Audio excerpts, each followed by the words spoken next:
Welcome to the third module of Maya cosmology.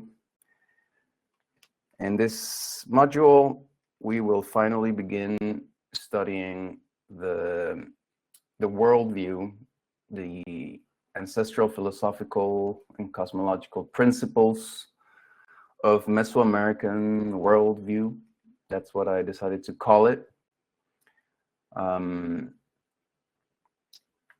Sometimes there's a debate about what word to use. I've been criticized about, or not me, but the word cosmology gets criticism sometimes because it reflects the idea that everything is understood. It's supposed to be, the worldview is supposed to be an open system. We're not really done with knowing everything there is to know, right? And the word cosmology implicits the idea that we already know everything.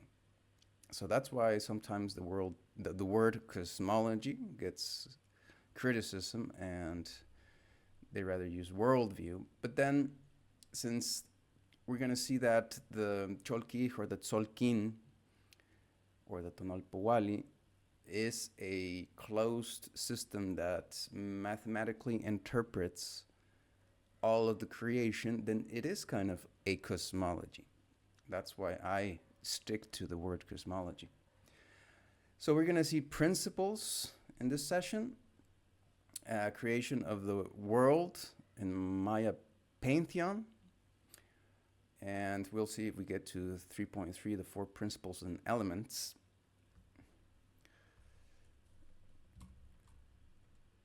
So we're going to have those, at least these 2 first sessions. So these are principles. This is kind of an important thing to go through,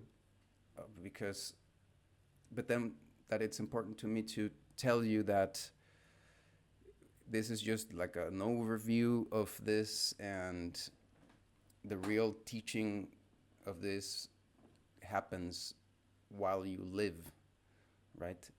And it doesn't take 1 year. It takes more than 1 year. It takes more than 10 years. The more I'm into it, the more I feel I'm in diapers about this.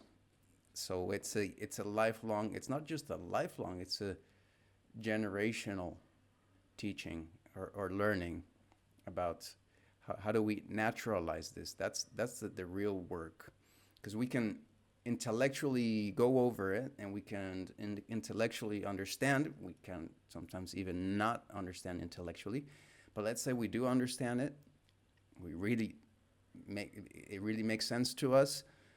But then we need to be in the Toltec practice. Toltec is a practice. It's a very practical thing, empirical thing, where first we need to align our minds. So this is going to help with that. We're going to align our minds to understand and know this. But then we need to be every day hunting ourselves, stalking ourselves, so that we see that we're actually applying this knowledge into our everyday lives. Because we're going to see that we've been so overcultured by a Christian worldview. So even if I don't identify as Christian, and actually I've had the luck that my mom wasn't a Christian and my grandma was not a Christian, and my dad was like totally no about Christianity. So I wasn't ever baptized under Catholic, any type of established religion. So I've had a good kickstart of not being Christian.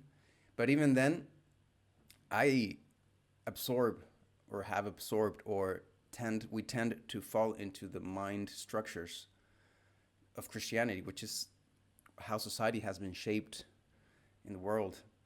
So it's a really tough work to stalk ourselves and discover how we are many times replicating a Christian worldview and not really a different worldview. So it's really important to at least to have these principles known, and then the real work is applying them in our everyday lives.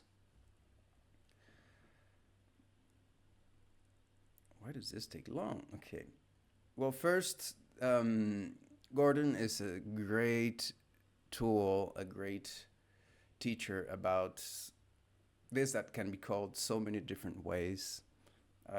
For this presentation's sake, I decided to call it a Cartesian, deterministic, and mechanist philosophy that we get. And this is very interesting. We don't only get it with I mean, even if you're not Christian and you're consciously like trying not to be Christian, and I have to say, like, the message of an avatar, or if you want Jesus, it's an amazing message, and there is, and you can say there is a greater consciousness, a greater being. I mean, in the core understanding, we can all agree. But then there is this situation where there's groups of people that for many, many years have believed that the institutions, the religious institutions, have really not followed. They're really anti-Christian. That's a basic way to say it. They're really not Christian. And that's a tough thing to go through. I'm not gonna see that right now in an extensive way, but what I'm trying to get to as well is that even if you're an atheist, or you have this, because there's like the two sides of the coin of this Christian overculture that we've been invaded by. And we get the two sides. We get the side of the believers and the non-believers. And both sides kind of fall into either a believer, which kind of believes in nice beliefs, and it has faith, and then the one that is not a believer, but then can tend to fall into a very Cartesian mechanist mindset, where everything has to have a mechanical, logical, linear explanation. And the more we understand things, the more we study things, and I know you guys are already well into that, or many of you are, the more we discover that nature is not like that. Not even biology follows mechanist, Cartesian, deterministic rules. So I'm going to give you some principles of this. One of them would be, of course, the chronos mindset, the lineal mindset, which then is as well tends to be a very quantitative mindset. So really, what we want to do is get away from evaluating and judging. This is better, this is worse, this is more, this is less, and we want to really see the spectrum of dimensions, where in the universe nothing's really measuring itself or comparing itself or competing. That's another thing that was kind of put into the modern understanding of biology, the idea of evolution being the survival of the fittest mindset, which then gave way to the idea of racism. There are better species, and so the better species are better than the other ones. They are the evolution of the lesser evolved ones, and that is really the basis of racism. And it's not how nature works. Nature is just plural, and it adapts, and the species adapt to different environments and to different situations in time. But they're not following an idea of we're getting better, or we are better than we were before. And we saw this with the modules before, where we saw that the passage of time not doesn't reflect necessarily an improvement of civilization, and we have to see that today. We are not in the. We get told that we are in the climax of civilization. We're in the as advanced and evolved as we can be, and we are completely not that. And that's another thing. We associate advancement and evolution to mechanical, technological advancement. And we oversee the fact that nature is the most advanced way of living, of creation, is the best technology there is nature itself. It's Mother Nature, is how nature interacts, how nature works. That is the most advanced thing that can ever exist. There's nothing that we can create that is more advanced than nature. And that's something that the ancestors knew, that the practitioners, the native ancestrality practitioners that we know and that we try to go back to and avoid this mechanistic mindset. And you may see, I am in a machine now, I'm recording. I told last night to my partner, I told her, I'm looking forward to the day that I no longer have to work on the computer. I'm really looking forward to that day where I can just forget about the computer and just have all my time to be in the forest and to discover the world we live in. That's what we should be spending our time on, I believe. So one of the principles, I'm going to give you a few kind of just ideas, principles. It's not everything. I can't cover everything. And like I said, this takes a whole lifetime to learn.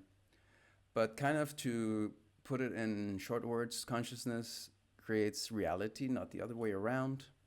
Mechanistic mindset tells us that it's this idea of evolution, that first there was dinosaurs, and there was even lesser advanced species, and that it advanced and advanced until we got monkeys, and then monkeys got even more advanced, and they developed consciousness. So now we have consciousness, and now that we have consciousness, we can, the Cartesian idea of I think, therefore I exist. But then as we study, we're going to discover that that's not really how it works. We're also going to see a lot of Hegelian narration in how reality is understood by the academies and by just this mindset that everybody lives with, where we create a problem to offer a solution, and everybody gets into that narration, and we don't see how that the problem was created by just drawing our attention into the problem. But then we can totally shift our attention and see that that problem isn't really there, and that we were just tricked into believing the problem is there because we were created with this, we're put with this dialect of the problem solution. This is the problem, this is the solution.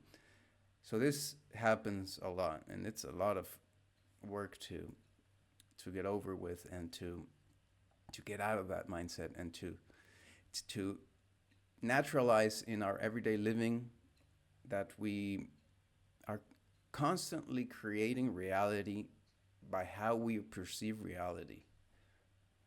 And I know some of you already are initiated into that big discovery of because when you discover that for the first time in your life, to me it happened when I was 16 years old. Because we are told, even if we're not told, but just you're born into this world, and of course you naturally adopt the chip, the programming that the world has. You naturally seek to fit in to society. And so then you start believing in a in something, even if you don't have parents to tell you that, you really think that's the reality. But then nature or the spirit one day shows you, no, that's not it. And when you discover how your own perception is shaping the actual matter that you see around you, that is an incredible breakthrough. Let me know if some of you have had that breakthrough. So let's go into this. Some vocabulary that we will be using. It is good to clear out. It's good to explain, because it takes so many meanings. So this is a word, nahual. It can be written in these two ways, with an H or with a W.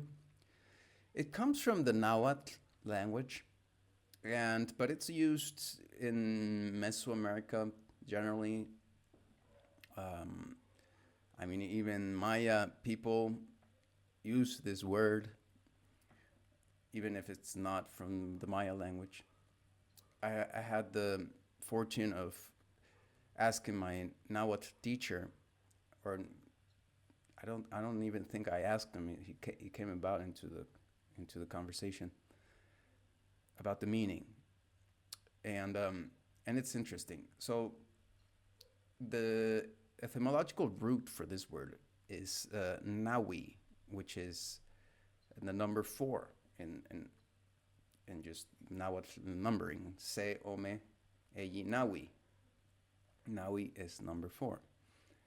So number 4, the 4, as you already probably know, or you will be learning in this course, it's our greatest number for Mesoamerican cultures and for many other cultures in Latin America and in North and South America.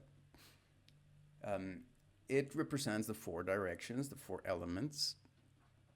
It's kind of the basis of the whole worldview.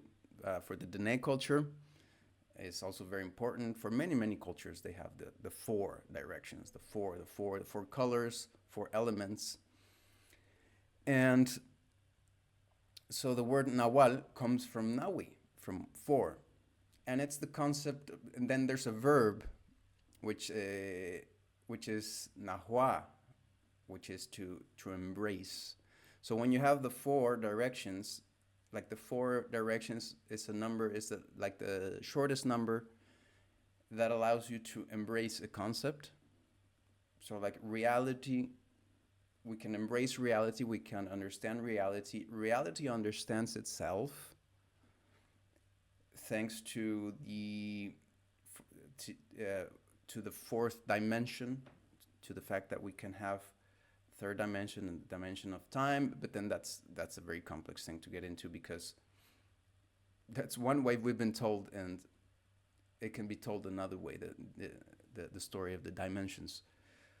And we're going to go over that when we get into the 13 dimensions, or the 13 numbers. We will cover each one of the numbers and of the dimensions. But in native worldview, we would be in a 4th dimension, where thanks to the 4 directions, you can have an actual plane, and you can have what we perceive. You can go that way, or that way. So that whole conceptual frame that allows creation to exist, the most essential mathematical number to it is the 4. Like if you go down to 3, it just gets, it's not enough to create a reality as we experience it right now, like a world with time, with space, with movement, with matter, etc. So that you need to at least have a number 4 to get there. And that's reflected in the language where Nahnawa, I said it wrong the first time. It's not Nahua, it's Nahnawa, is to embrace, abrazar, to put around your arms. And that's where the word also Sem Anawak, which is a name that was called for how the continent was named, Semanawak or Anawak, which then is Se is one, Semanawak, the one continent or the one thing that is embraced by water. A is water, Nawak, embraced by, or another translation that it's given is near or close to. But I think I like the translation of embraced better. It explains it better, because if we see this part of the Mesoamerican continent, if you're in the central part of Mexico, you can pretty much go any direction and you'll find water. So we are really kind of surrounded by water. That's the idea of a continent. And so it's interesting how the continent reflects this concept of land surrounded by water. Creation, reality is a fixed, solid planet situation, cosmos that has coherency, but is surrounded by a sea of consciousness. And where does this knowledge come from? Well, it comes from the Nahual. That's where the word Nahual can be interpreted. It's kind of an entity. It's an intelligence. It's the intelligence. The Nahual is the intelligence that allows us to have this understanding. In the books of Carlos Castaneda, which talk a lot about this, and we are going to be referring to that a lot, because it's a source of information about Toltec practice. It's really important to not make it the only source. If you make it the only source, you're gonna fall into very dark holes, and so it's good to take that in, but not make it like your only universe, and not become fanatic to that legacy of Toltec teachings. It's really important to not become fanatical to a lineage or to a legacy or to a line or to a person, etc. And so they state that one of the things I remember always is that Don Juan, the actual Toltec teacher, is asked, what is your biggest fear? And he says, my biggest fear is losing the Nahual. So you can be into any situation in life. You can be in the worst situations, but when you have the Nahual makes sense of those situations. The Nahual turns everything into a teaching. When you are in the path of Nahual, then everything is part of your growth. Everything is part of the teaching that life, that the spirit is giving you, or that the Nahual is giving you, if you want to call it that. And you're never really alone. You're never really lost, because even painful or hard situations make a lot of sense. So the only thing you would really actually fear is not having that spirit, that intelligence, that voice. Of course, you have to be very careful and not confuse the voice of the Nahual, which is kind of like a silent voice, with your inner dialogue. Your inner dialogue, your mind is not the Nahual. Okay? And the Toltecs practice a lot of inner silence, of trying to silence the inner voice or your inner dialect, as they call it, and so that you can hear or you can see or you can perceive the Nahual, that spirit that is always teaching you something. So this word then takes other meanings, and the most popular meanings for this word is a person that is a Nahual. I mean, you have a person that is in touch with this intelligence, that has this practice. You can call him a Nahual for sure. Go ahead, call him a Nahual. You're a Nahual. It's also a word for somebody that's a guide, because then a Nahual with experience can be teaching some disciples, and that's what some of the lineages did. The Don Juan had his lineage, he has his group. Carlos Castaneda was one of the disciples, as I was told from the story, not from the books, because I was told by people that knew him. He was kicked out of the lineage at the end of the times, because he was a terrible disciple, a very bad disciple. And he was given an ultimatum, and Don Juan said, "You're no good. Get out. You're out of the lineage." So Don Juan was Carlos's Nahual, and then if Carlos would have become a Nahual, he would have had his disciples, and he would be the Nahual. Is this to say that Nahuals are defined as a general term for a benevolent spirit, not just deities? No, it's not really like a spirit, not really like an entity. We're gonna see that it's kind of different, because Nahual then is also the shadow, and but then there's a word for shadow, so it's not exactly the shadow.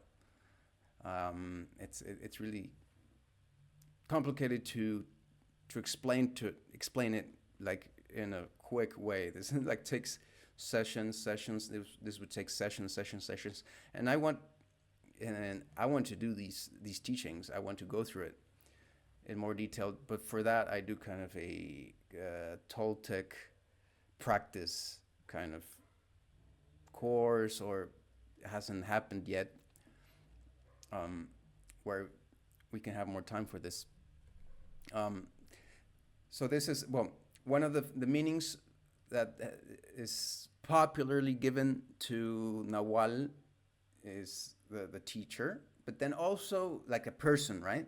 Not as it's never the Richard's, and every question, there's no stupid questions ever. So Richard's question is good.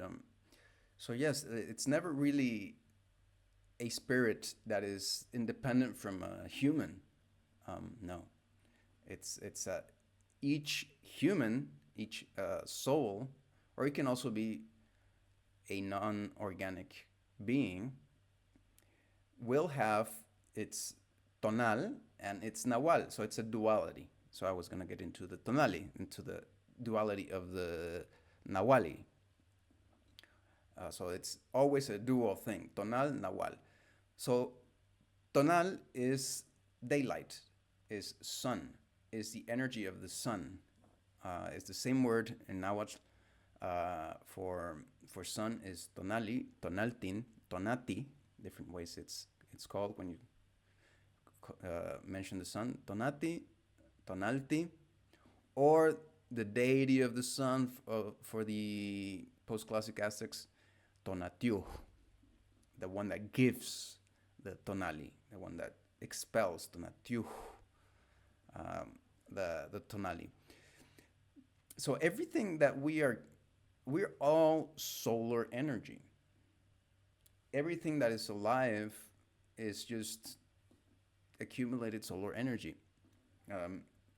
Life is this miracle of the solar energy converting into cells, into how the cells absorb energy, plants can take in solar energy, they store it as energy, as like physical energy, as sugars, as simple carbohydrates. Then animals eat the plants, and some animals eat the animals. But at the end of the day, we all are made of solar energy. That's what we are. We're 100% solar energy that is the soul that binds. Of course, we have minerals and we have components of the earth that are not solar energy, and water. And of course, there's spirit, there's air, and then there's fire. I guess the solar energy would be the fire, would be that energy that binds things together, that gives us that the spirit, that the life, the aliveness, the energy for that makes us want to be alive and makes us alive. And that's just energy that came from the sun, literally came from the sun. So that has its duality. So tonali is sometimes called everything that we can see and touch. Everything that we can see and touch, even the earth, even the stars, they are all the product of stars colliding, of explosions. They all comprise tonali. Everything that I can see and touch is tonali. Everything in the cosmos is tonali. We're all tonali. Everyone has his tonali, and tonali or tonal is a word that is used in Nahuatl, for Nahuatl speakers as soul. That's a word for soul right there, or spirit. Your soul, what's your soul? Tonali. Motonali, my soul, or your soul. No tonali, motonali, itonali, his soul, my soul, your soul. Which is then, of course, kind of a different concept of soul than what we might get from other cultures. I'm not going to try to marry that right now. I'm going to try to stick to telling the vision of the Mesoamerican worldview as they see it, because it's a lot of work to.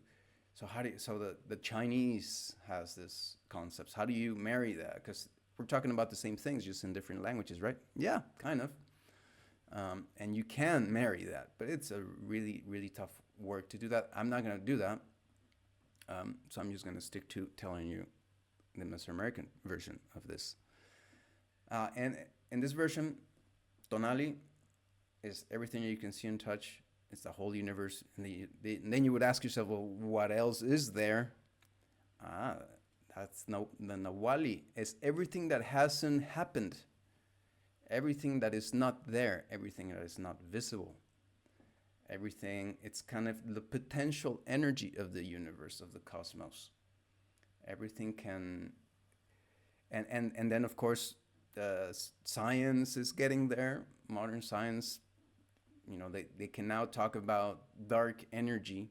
They know there's something out there in the cosmos that is not visible, but then that it influences in the whole universe and how it behaves. But they can't measure it. They can't see it. It's kind of like an invisible source of energy. And then there has been other very censored scientists that have done experiments with this energy.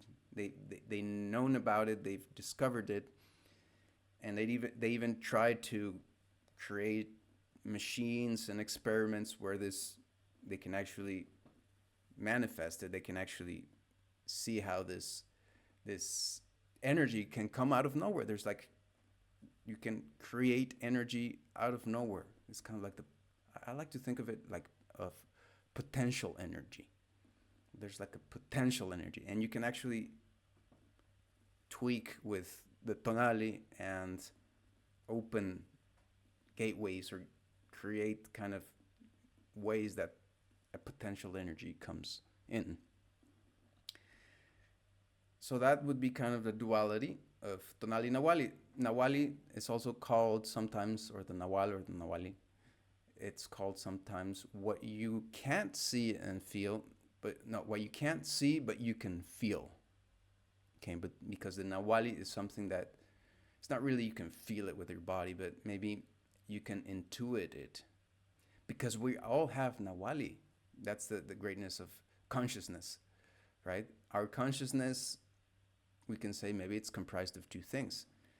Everything that we already know and that we have experienced, and then everything that we are yet to experience and yet to learn.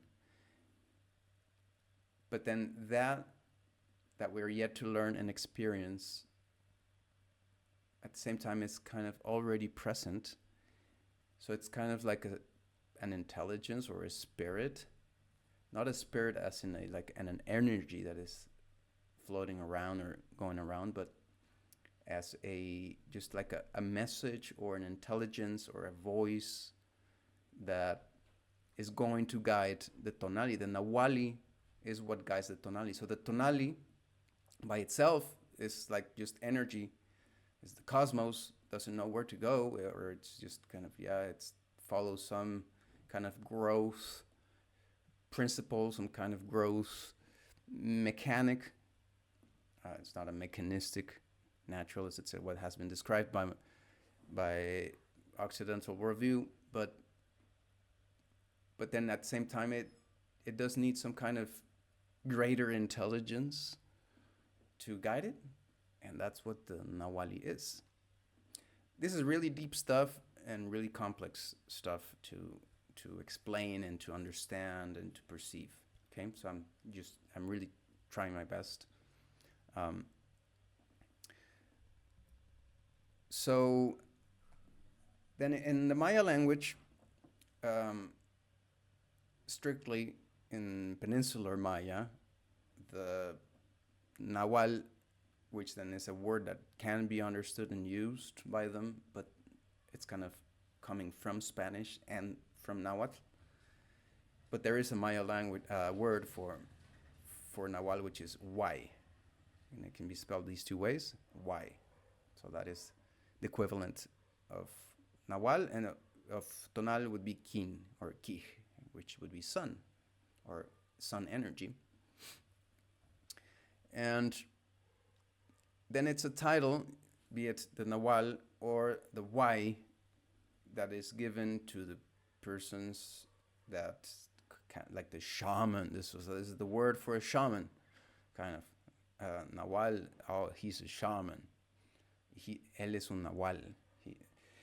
And then of course you can have a good Nawal. You can have and the people in Castaneda's books prefer the name men of wisdom, hombres de conocimiento, men of knowledge, because amongst the knowledges that can be had, that these people inherited from the old lineages, was the shape-shifting, and there was like powers. You could change sex, you could change, you could travel in time, you could live for hundreds, even thousands of years.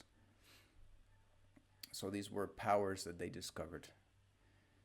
And you can find, even today, probably, people that have learned these powers and that they shapeshift, that they turn into animals, into creatures. I have, for example, a short story. I lived in Amatlan, which is a place full of these type of creatures and entities and shamans and whatnot, and lights and UFOs and everything.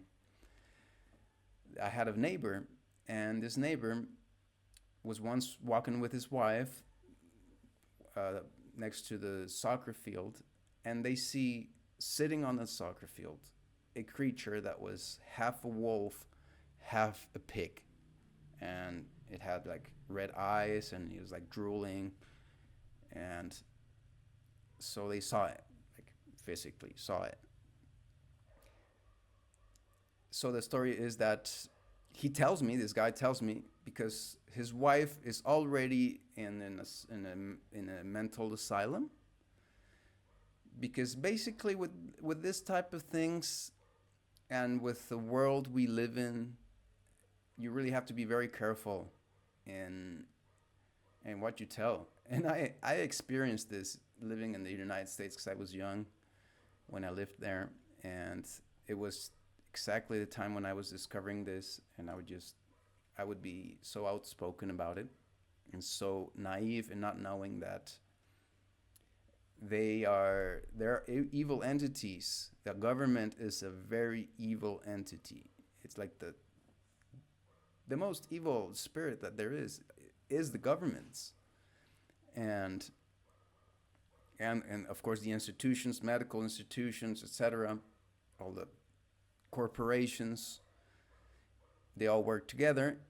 And if you start talking about this, what are they going to think? I mean, if you see a creature half pig, half wolf, and you tell a psychologist or a psychiatrist about it, you're in for a ride into the end of your sanity, because they're not going to let you go. They're just going to convince you that you're just loony. That's what they're going to do. And they're going to convince you that you're loony, that doesn't exist. And you're like, well, I did see it. And it's not that I believed in it or I was looking for it. I was just walking by and I saw that thing. It was real. Although you're loony. So that's the story with this couple. And so the guy kept his mouth shut, and the woman wasn't able to do that, and she ended up in a mental institution. And he told me about it. He's like, well, my ex-wife, she just could not live with this experience and be quiet about it. I mean, you can speak it. We can speak it amongst ourselves. You totally speak it with someone, but just not, we have this programming of, there has to be an expert about this. We only trust the experts, and that's one of the biggest mistakes you can ever make. Think there's an expert. So this is a story so that you know that there's these creatures, what was this creature? Well, it was a human being like me that somehow learned the Castaneda's book called them the power movements of power, or power movements. This is maybe another way for shaped shifting. It's something that you need to learn from someone. It's of course, thousands of years ago they discovered it, and then they were taught according to the books, by the inorganic beings. The inorganic beings taught them this, and they got taught. So it's like it's kind of like a spell or a movement. It's something that's it's like there's a very specific recipe to be able to do one of these things. And of course, for the ingredients for the recipe are saving a lot of energy. So you need to be giving up sex. You have to give up a lot of things in a regular life if you want to store energy to be able to do these power things. And then in the books, they explained that was when they got lost to the enemy of power, because of course having these powers gives you power. You can do powerful things. You can fly. You can, depending on what power movement you got taught.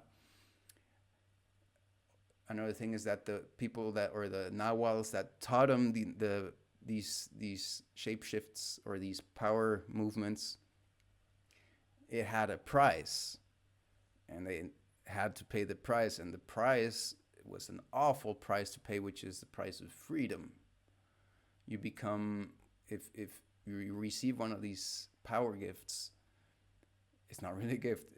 You need to pay back with a lot of your energy, and that is going to make it more complicated into what they discovered later, which is freedom, and even freedom from physical shape, which is something that I think everybody kind of knows it can be achieved, and that some think it's the goal in life, or in the different lives, in the different reincarnations. And I made a little video about that on the channel. If you want, I don't know if you had the chance to take a look at it, but watch it. It talks about reincarnation.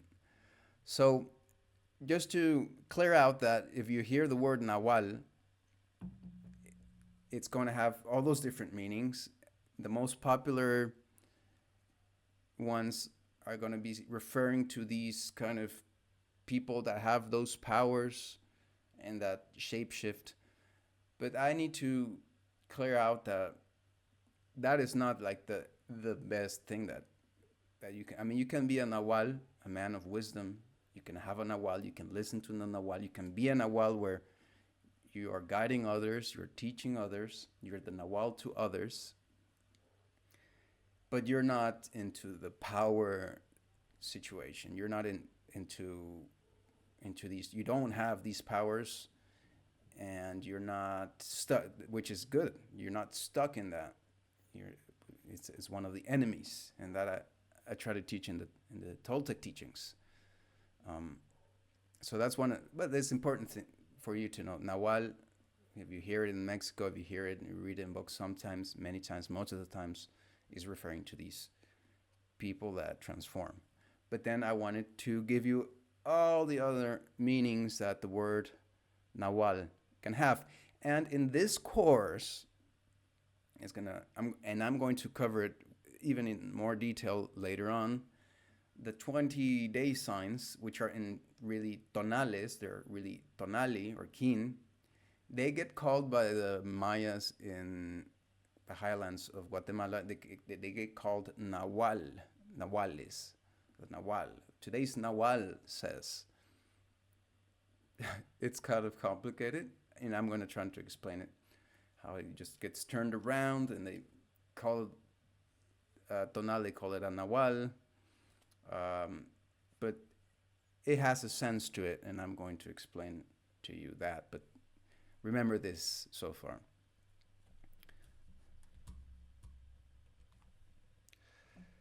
And so that's the Nahualquij. So they sometimes combine those words, Nahualquij. So it's kind of, yeah, that we are in the day, we are in the energy of each one of us was born in a specific day. So then we have that energy of that day, that tonal, and that tonal has its Nahual at the same time, has its intelligence that is unseen. That's how you can make sense of the Guatemala Mayans calling the signs, the day signs, and the days, the Nahualquij. So here's a story from Toltec practice, and I'm gonna cover it briefly, try to cover it briefly, because it's one of those things that you can go on for hours and hours and sessions about, and you can always learn something more, explore something more about the two assemblage points. And to do that, maybe I have images here on the presentation, but I always like to do it with the board. It's kind of more fun. Okay, so let me know if you can still hear me.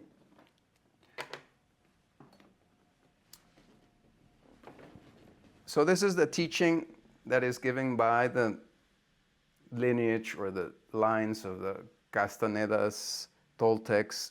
There's different authors.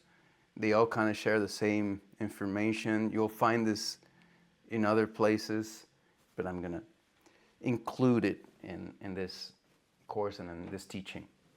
So they talk about humans. So they first, how did they discover this?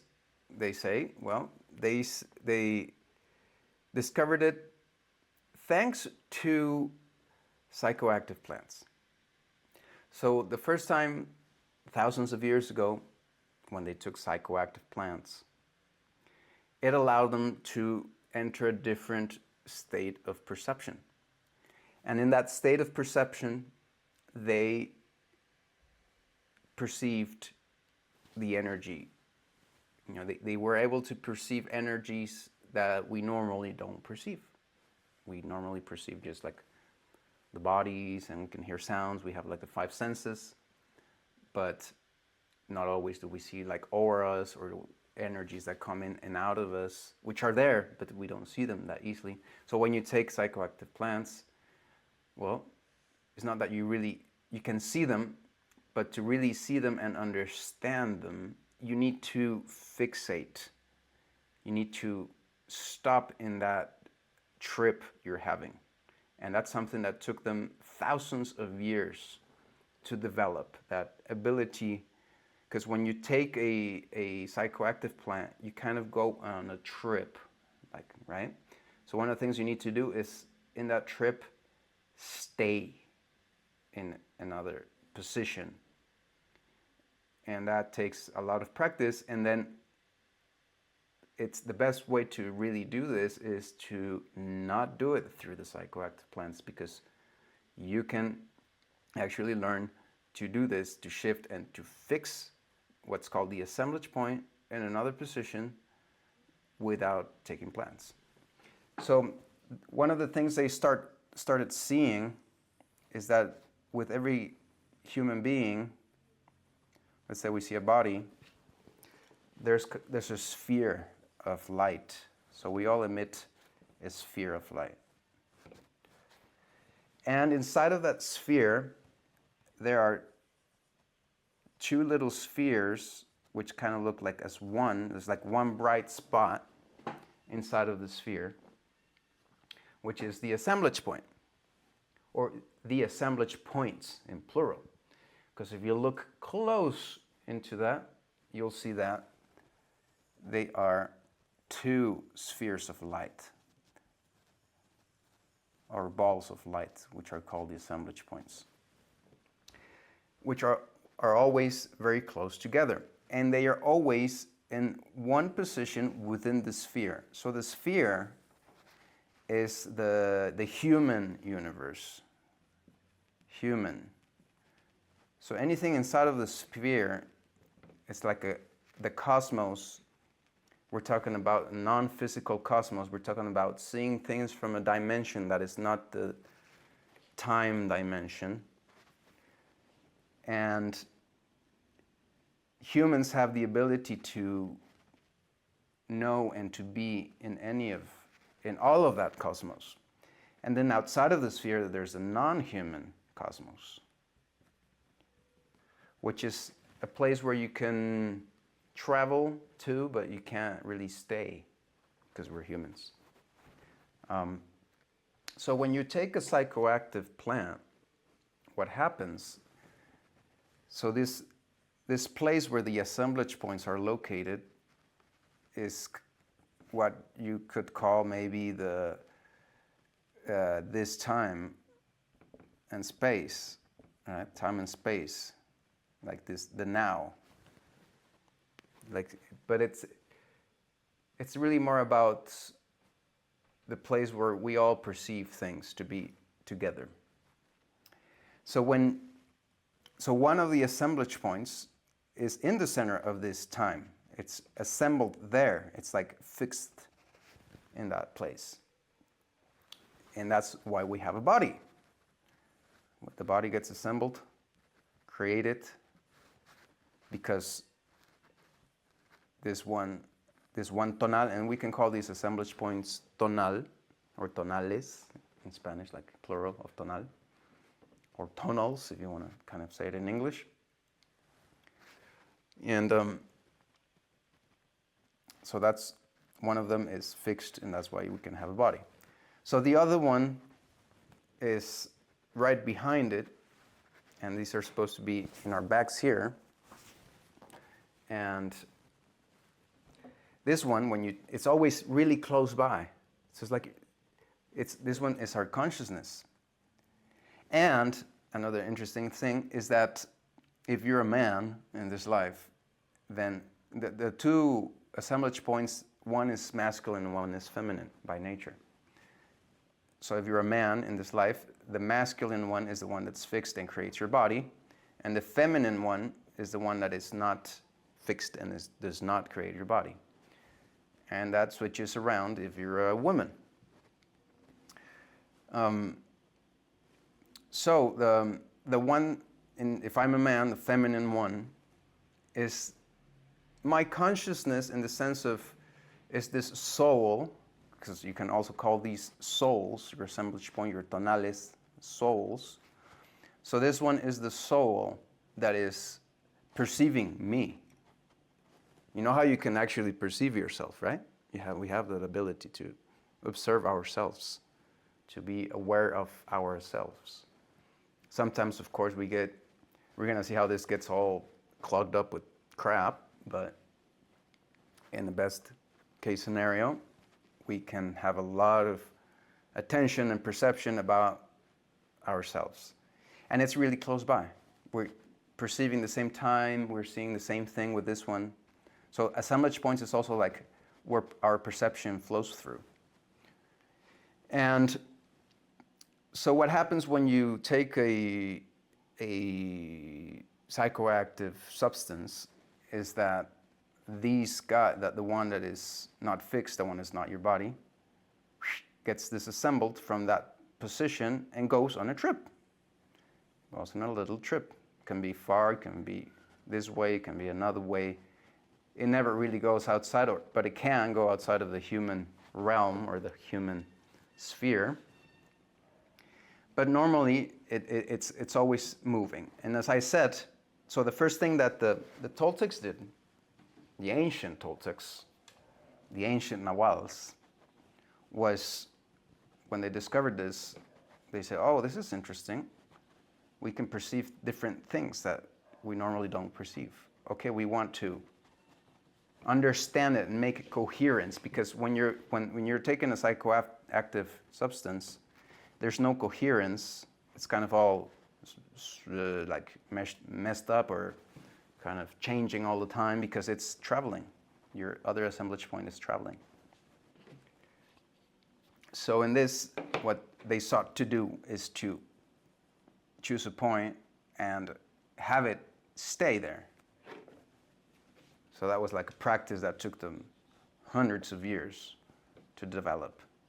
And the interesting thing also is too that we're all the human sphere in the human body. So once one person learns something, we all have access to that. It's kind of like we're all one, really. So they developed this ability to fix the other assemblage point in another place. Once that was achieved, they started developing the power and the ability to move this one and take it to where this one is. So let's say that an eagle, or in the Castaneda's books, they turn into a crow. So let's say that the crow is here. So like a crow has an assemblage point too, like the animal has a soul, has a tonal. But it's not it's close by, it's within the human realm, but it's not exactly at the position of humans. It's in the position of crows. So they first put the assemblage point that is free, that it doesn't have the body there. They fixed it there, and then with a lot of practice and discipline, they were able to draw the other one, bring it to there, and that's when the body transforms into the crow. How did they learn this? Well, they didn't do it alone. They didn't do it alone. One of the first things they discovered when they were doing this perception traveling, this cosmos conceptual perceptual cosmos traveling, when they were able to move one of the assemblage points from our regular position, they discovered that the cosmos had other beings that are not humans, that are not of the human realm, and even not of this planet. So human beings look like this, energy-wise. And these beings look like this. And they are the inorganic beings.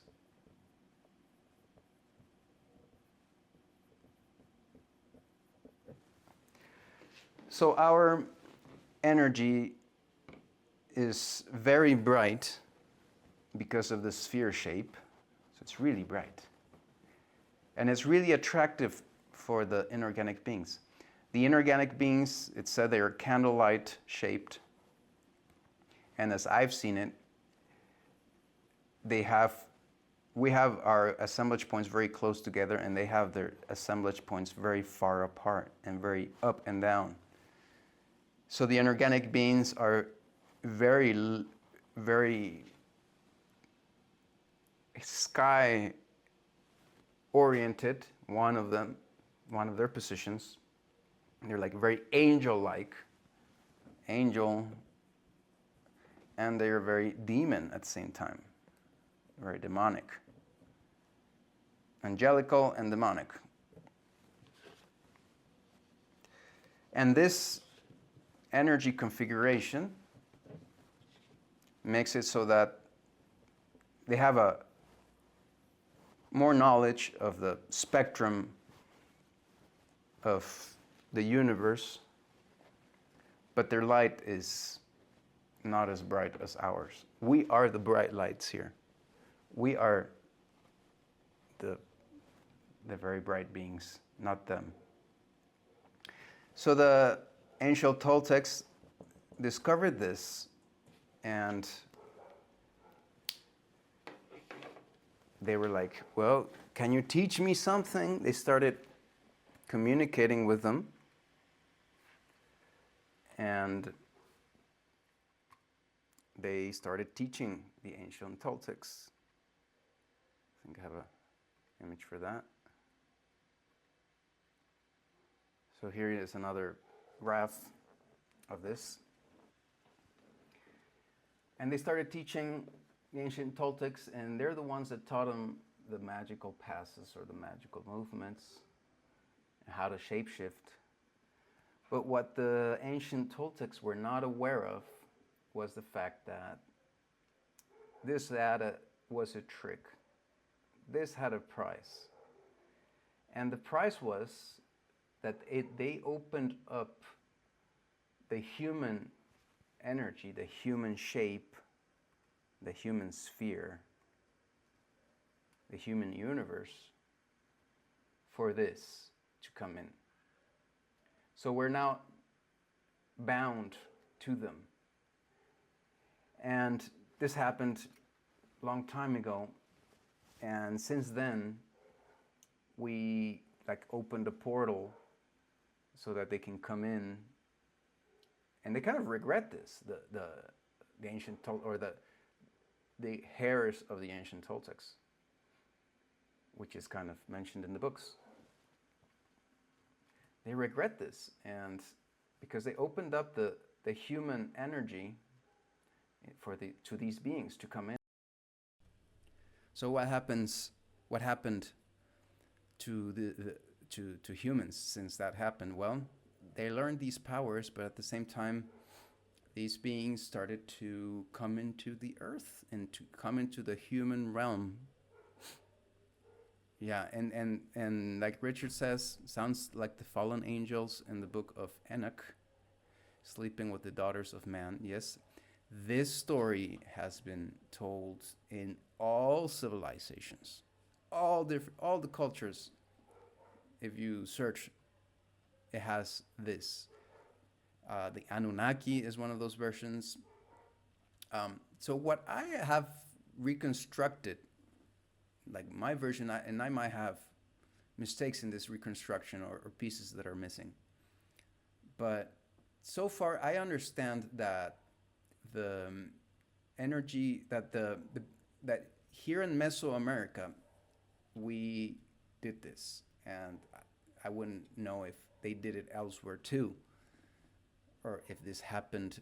It probably did happen at the same time in other parts of the world, but it was in another part of the world where the Anunnaki situate, where these inorganic beings actually were able to create a physical shape for them to become organic. So they actually sought to become organic, and to do that, of course, they used the human energy and the human genome, and that's where the story of these and according to many other books, the initial sexual trauma of mankind comes from, where women, is said, were forced to procreate with these creatures that weren't human, and we all got kind of degenerated from that. We all inherited and that's when a lot of the darkness started coming into the earth, like it didn't exist before.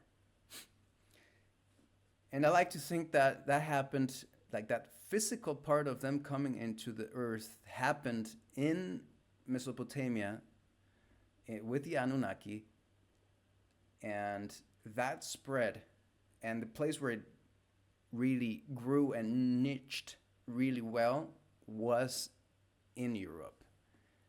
That's why after that, that's why it's that the beginnings of the civilizations that were created by them, the civilizations that, of course, sure, they brought other knowledges and other technologies that are of use, but at the same time, since then, since Babylon, we've been stuck with the civilizations, empires, kings, kingdoms, that they govern, they rule by the darkness, right?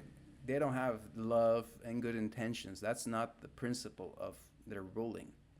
The principle of the ruling is having all the power and drawing all the energy as possible from us. And that's what happens with inorganic beings. And that's one of the other teachings that is given to us by these Toltec teachings, where and that's the actual practice that is relevant for us today. So let's go back to the board. So these inorganic beings, they prey on our energy. And I believe that they have found ways to physically prey on our energy since the dawn of the dark civilizations that rule to this day. They have been evolving, of course. Babylon gave way to, maybe Rome was one of the ancient ones as well, more recent, but still kind of ancient kingdoms of the darkness. And there's a whole group of people that believe that effectively Christianity as an institution, they are actually worshiping that entity, that demiurge that we've been mentioning before. And that in other parts of the world, these dark beings, like in this part of Mesoamerica, they started working through the entity of Tezcatlipoca, and through the priests of Tezcatlipoca, and through what are called the war gods, the different gods of war. And the responsibility lays on those that follow, that worship and follow, and that do the work. So you can be doing the work of Quetzalcoatl, of the constructive spirit of love, or you can be doing the work of the destructive spirit of evil and darkness. And that happened here, though it kind of coexisted. It was more balanced. And it was kind of more spiritually only. There wasn't the kingdom of darkness, I guess, was trying to get a grip on on our physical lives, but the place where it really got a good grip in that was in Europe, and that's when that gets here, it's like we see a whole different level of having a dark spirit, of having a deceased soul, and of being subject and slave and working for a entity and the king that only seeks to draw energy from others, to steal energy. And beyond the kings and beyond the human representatives of those entities are the entities themselves. And the Toltecs talk about that. And they teach us how to become free from that. And that's one of the things I really want to get into sharing and practice. I've been practicing it myself alone, but we're not just alone, but with my small tribe. But I want to grow that tribe larger, and I invite you to join that practice and that work of becoming free. And there are like exercises and a whole lot of things. And for that, a presential experience is better than not just online. Because there are a lot of exercises and things that you can do that give you that initiate you, because then of course it's you that need to do it all the time, stuck in yourself, so that you become free from these entities that are preying on you all the time. So how do they prey on you? I'll give you the basics. So us as humans, we go and we have a traumatic experience. We experience a traumatic experience, and I guess now I'm channeling, since we have since we lose connection, or we never made the connection to the Nahual, so that I guess this is the tonal, and the Nahual is what's non-human too, in a way. This is what cannot be seen, this is what can be seen, this is what can be known, this is what cannot be known. Since we don't have that connection, we can't see ourselves from outside, and so we don't know where we're going. Now we can, because we've made that connection. They made that connection. It all comes with a price. So we allowed these entities to come and prey on us, but at the same time now we have the power to overcome that and to guide ourselves. And so let's say we live we of course then are educated by the governments, by society, and who created that education? These guys have been behind everything of the programming that we are trying to get rid of, and of all the mindsets and worldviews that we want to get away from. These guys are the ones that created it, and they created it because they prey on our energy by doing that. They eat our energy. So they create systems, they create situations for us to fall into, but because at the end of the day, we are the ones that have the freedom to choose. We are the ones that choose to give them our energy. We're never really forced ever. We just are tricked into doing it by our own free will, because we have free will, and we will see that as we go with the tonales or the Quijab or the Nahual Quijab, the day signs. Because there's a day sign of free will, and so we have free will. So we choose to give them our energy, but they trick us. They put traps and situations, and we are now in a world that is the most elaborate construction of ways for them to take our energy away. We're like, that is really advanced today. That is really, really advanced. Their civilization is really advanced.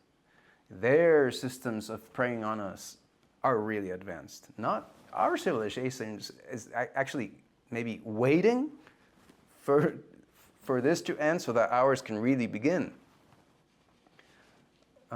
we need to cut that connection. We need to say, okay, thanks for everything. You've now been fed. Please, we choose not to feed you anymore. That's what we need to do. And now we're getting some sun. I hope that you can still see.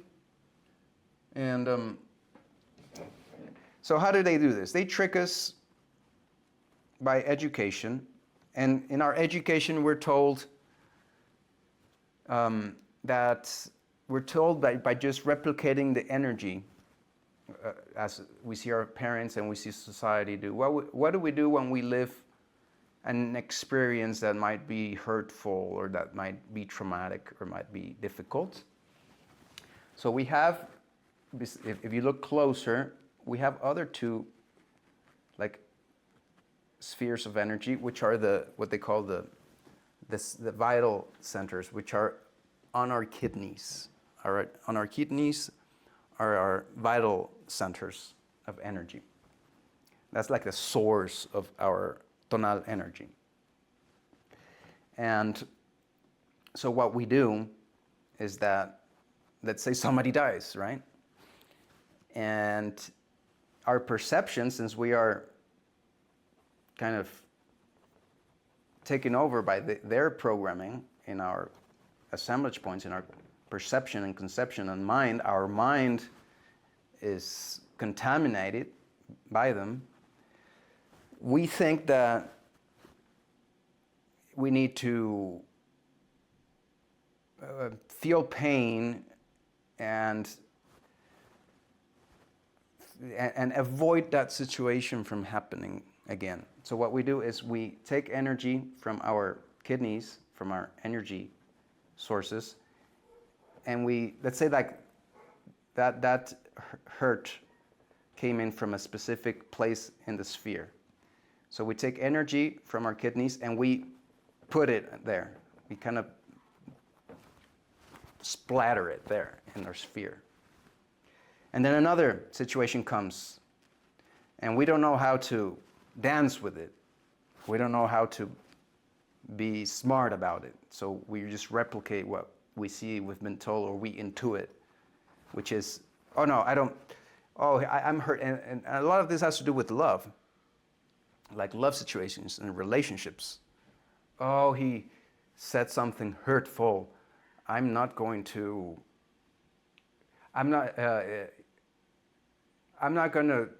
oh, he said something hurtful and he was a black man or a bearded man. I'm not going to date bearded man anymore. Kind of stupid, right? But we do that all the time. We associate wrongly things. And what we're doing is when we're covering ourselves, we're putting our vital energy. So what happens through time, and when we're little as kids, we're trying to jump and develop our perception and our energy and of our bodies, and we're told by our parents, don't be running around, you're gonna fall, and they teach us to fear and to take that energy and to, instead of continuing our development, to block it. So, jumping is dangerous, don't do that. Okay, and if we are not rebellious enough and we actually do what we're told, we stop jumping, and now we have a fear of jumping, and we develop a fear and a phobia and etc. So that's how our sphere gets all clugged up. And it's amazing. I've seen how from 2001, when I started learning this, to today, it's been, people in general are more and more filled with this blockage. We're not getting better, it's getting worse. So the Toltecs saw this, and so I guess the inorganic beings didn't eat from the outside. Our vital energy, we place it voluntarily in the surface of our sphere. That dims our light, that makes us grow less bright, become less bright beings. and that's where they eat. So we're all the time, oh, full of fear, this is going to happen. So when we're feeling fear of something happening, our vital energies, that's exactly the moment when our vital energy is getting out of our vital centers and being placed in that surface spot where this inorganic being is already demanding to be fed. He's already like, okay, I need more. Come on. I'll give you some more programming in your mind so that you can have more fear about something and that you can give me more energy because I want more. As long as you don't want to stop feeding me, I'll continue eating. So the Toltecs, the modern Toltecs, the heirs of the ancient ones, already developed the ways to stop this. And there's a whole bunch of practices that we're not going to teach in this course on how to do that. But then, of course, this course is very good, important to have kind of a cosmological alphabet to work with. It is really good. It's really helpful. But it's not about those practices. But in a general sense, we learn to to cleanse. So we start cleansing. There's exercises, the magical passes, but then of course some people fell into the fanatism because it's not enough to do the energetic exercises for this. It helps, but it needs to be accompanied by many other things for it to really be effective. If you only practice the magical exercises, you are going to see improvement, but it's like if you don't change the actual mind structures, that's what I call yachai healing in Quechua, the healing of the mind. And that's what all of this is about, and most of my teachings, and that's why I focus mostly on that. I don't go around doing massages or teaching movements to people because I believe more in this, in the teaching of the mind and of the healing of the mind and giving you tools so that you can change your mind. But then, of course, that involves changing your life, and that's what's going to really stop the cycle of this happening. Then, of course, the movements, the exercises help, and they pretty much consist of poking through that sphere. You with your hands and your feet, you kick and hit the sphere, and you're kicking that energy and bringing it back to your vital center, and you're clearing out your sphere. But then there's the other exercises of recapitulation and how you travel through your past, and you travel through the situations, you go through your situations again, and you reprogram them so that you don't initially create the problem, so that you don't experience the trauma. You live the situation again, and they would go into caves and meditate for days to do this, so that they would write books and make lists of, I'm going to go through this situation and this situation and this situation, and they would relive each one of the situations, and they would narrate it so that in this new narration and this new experience, you did not lose that energy, you did not do that energetical movement of taking your vital energy out and trying to block the experience with your vital energy. That's what they did, and that is what we must do if we want to be free. I hope this is helpful. So we'll continue here with the presentation.